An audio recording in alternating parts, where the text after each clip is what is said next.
வணக்கம். இன்னைக்கு நாம பார்க்க போற இந்த விளக்கப்பதிவுல ஒரு பழமையான ஆவணத்தோட வியக்கத்தக்க பயணத்தை பத்தி தான் ரொம்ப விரிவா அலச போறோம். குறிப்பா 6ஆம் சங்கீதம் எப்படி ஆழமான துயரத்துல இருந்து மாபெரும் விடுதலைக்கும் வெற்றிக்கும் மாறுது அப்படிங்கறத நாம தெளிவா பார்க்க போறோம். மனித உணர்வுகளோட உச்சமும் இறைவனோட கிருபையும் இதுல எப்படி ஒன்னோடு ஒன்னு இணைஞ்சிருக்குன்னு தெரிஞ்சுக்கலாம். வாருங்கள், உள்ளே போகலாம். இன்னைக்கு நாம பார்க்க போற முக்கிய தலைப்புகள் இதோ. முதலாவதாக 6ஆம் சங்கீதத்திற்கான ஒரு அறிமுகம். இரண்டாவதாக குணமாக்கும்படி கேட்கப்படும் விண்ணப்பம். மூன்றாவதாக மனத்துயரத்தின் ஆழம். நான்காவதாக விடுதலையும் வெற்றியும். இறுதியாக இதிலிருந்து நம்முடைய அன்றாட வாழ்விற்கான பாடங்கள் என்னென்ன அப்படிங்கறத பார்க்க போறோம். சரி, பகுதியான 6ஆம் சங்கீதத்திற்கான அறிமுகத்திலிருந்து ஆரம்பிக்கலாம். இந்த கண்ணீரின் பின்னணி என்ன? தாவீது ராஜாவோட இந்த அவநம்பிக்கையான கதறலுக்கு பின்னாடி இருக்கிற வரலாற்று மற்றும் இசை பின்னணி என்னன்னு இப்ப பார்க்கலாம். இதுல ரொம்பவே சுவாரஸ்யமான ஒரு விஷயம் என்னன்னா, நெகினோத் அப்புறம் செமினீத் அப்படிங்கிற இந்த வார்த்தைகள் தான். இது நரம்பு வாத்தியங்களையும் 8 நரம்புகள் கொண்ட ஒரு சுரமண்டலத்தையும் குறிக்குது. கொஞ்சம் கற்பனை செஞ்சு பாருங்க, வியாதிப்பட்டு மரண பயத்தில் இருந்த ஆசிரியர் இந்த சங்கீதத்துக்கு எவ்வளவு கனமான ஒரு சோகமான இசையை அமைச்சிருக்காரு அப்படிங்கிறத இந்த இசைக்குறிப்புகள் நமக்கு ரொம்ப அழகா உணர்த்துது. இப்போ இந்த உரை எப்படி வடிவமைக்கப்பட்டிருக்கு அப்படிங்கறத ஒரு வரைபடம் மாதிரி பார்க்கலாம். முதல் 5 வசனங்கள் குணமாக்கும்படி கேட்கப்படுற விண்ணப்பம்.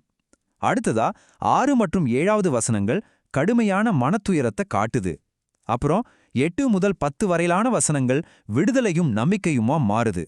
ரொம்ப தெளிவான ஒரு கட்டமைப்பு இல்லையா? அடுத்து 2வது பகுதிக்கு வருவோம்.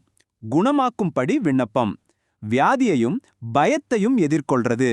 இந்த இடத்துல தான் ஆசிரியர் தன்னோட கடுமையான உடல் ரீதியான வியாதியையும் ஆழமான பயத்தையும் எந்த ஒளிவு மறைவும் இல்லாம விவரிக்கிறாரு. 2ஆம் வசனத்துல தாவீதோட அந்த உடல் ரீதியான வேதனையை நாம் அப்படியே உணர முடிகிறது. என்மேல் இரக்கமாயிரும் கர்த்தாவே, நான் பலனற்று போனேன், என்னை குணமாக்கும் கர்த்தாவே, என் எலும்புகள் நடுங்குகிறது அப்படின்னு அவர் கதறாரு. தன்னோட பலம் முற்றிலுமா வடிஞ்சு போச்சு அப்படிங்கறத அவர் எவ்வளவு வெளிப்படையா ஏத்துக்கிறாரு பாருங்க. இங்கதான் ஒரு மிக முக்கியமான ஆழமான இறையியல் கருத்தை நாம கவனிக்கணும். தாவீது தனக்கு நோய் வந்து பலவீனமானப்போ தன்னுடைய சுய தகுதியையோ இல்ல தான் செஞ்ச நற்செயல்களையோ முன்னிறுத்தி அவர் ஜெபிக்கவே இல்ல. மாறாக கிருபைய மட்டுமே முழுமையா சார்ந்து நிற்கிறாரு. நாமும் கர்த்தருடைய கிருபையினால மட்டும்தான் ஆசீர்வாதங்களை பெறுகிறோம் அப்படிங்கிறதுக்கு இது ஒரு மிகச்சிறந்த உதாரணம். இப்போ 3வது பகுதி, மன துயரத்தின் விளைவுகள், அதாவது இருளின் ஆழம். ஆசிரியரோட உடல் வேதனையில் இருந்து அடுத்த கட்டமான கடுமையான மனவேதனைக்கு நாம இப்போ போக போறோம். 6ஆம் வசனத்துல பயன்படுத்தப்பட்டிருக்கிற இந்த தெளிவான உருவகத்தை கொஞ்சம் கவனிச்சு பாருங்க. இரா முழுவதும் என் கண்ணீரால் என் படுக்கையை மிகவும் ஈரமாக்கி என் கட்டிலை நனைக்கிறேன் அப்படின்னு அவர் சொல்றாரு. அவர் பெருமூச்சு விட்டு விட்டு எவ்வளவு இளைத்து போயிருக்கிறாரு. ராத்திரி நேரத்துல அவர் சிந்திய கண்ணீரோட அளவு, அந்த உணர்ச்சி பூர்வமான சோர்வு, இது எல்லாத்தையுமே இந்த வரிகள் நமக்கு துல்லியமா காட்டுது. அந்த துயரம் எந்த அளவுக்கு ஆழமானது அப்படிங்கறத 7ஆம் வசனம் இன்னும் உருக்கமா சொல்லுது. துயரத்தினால் என் கண்கள் குழி விழுந்து போயிற்று, என் சத்துருக்கள் அனைவர் நிமித்தமும் மங்கி போயிற்று அப்படின்னு அவர் விவரிக்கிறாரு. தன்னோட எதிரிகளாலையும் வேதனையாலையும் பார்வையே மங்கி போற அளவுக்கு அவர் கவலையில மூழ்கியிருக்கிறத நாம இங்க பார்க்க முடியுது.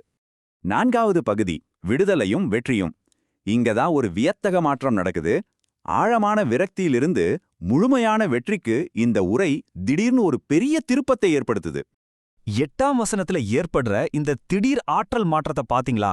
அக்கிரமக்காரரே, நீங்கள் எல்லாரும் என்னை விட்டு அகன்று போங்கள், கர்த்தர் என் அழுகையின் சத்தத்தை கேட்டார் அப்படின்னு அவர் ரொம்ப தைரியமா தன்னோட எதிரிகளுக்கே கட்டளையிடுறாரு.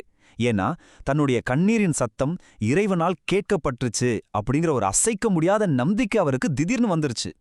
அந்த நம்பிக்கையோட அடிப்படையில 9ஆம் வசனத்தோட முற்பகுதியில அவர் என்ன சொல்றாருன்னா, தன்னோட அவசரமான மன்றாட்டு வெறும் காத்துல கலக்கல அப்படின்னு உணர்த்துறாரு. கர்த்தர் என் விண்ணப்பத்தை கேட்டார் அப்படின்னு ரொம்ப உறுதியா அறிவிக்கிறாரு.